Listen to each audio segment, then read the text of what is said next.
Handa ka na bang bumuo ng pamilya? Panoorin mo muna ito.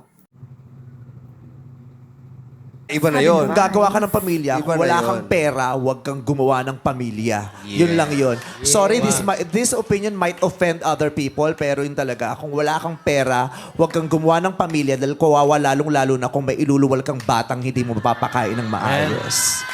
Di ba? Correct. Tama yan. At the end of the day, ikaw ang sasalba sa sarili mo, hindi ibang tao, ni hindi gobyerno. Ako, agree ako sa sinabi ni Vice. Pag wala pang pera, hindi ka financially stable, huwag ka munang bumuo ng pamilya. Diba?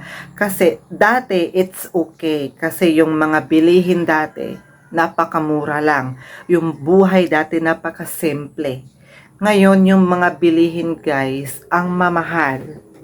Yung gasto sa pagbubuntis ang mamahal. Yung gastos sa pagpanganak mo ang mahal. Yung gastos para sa baby mo ang mahal. So kapag hindi ka financially stable, windang talaga yung utak mo, day. Naku, masisira ang buhay niyo dyan.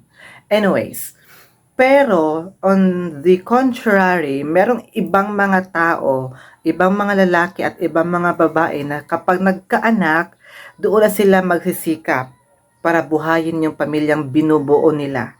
Meron ding mga ganyan na sa oras na nagkaroon sila or bumuo sila ng pamilya, naging okay yung status nila sa buhay kasi nga nagsisikap.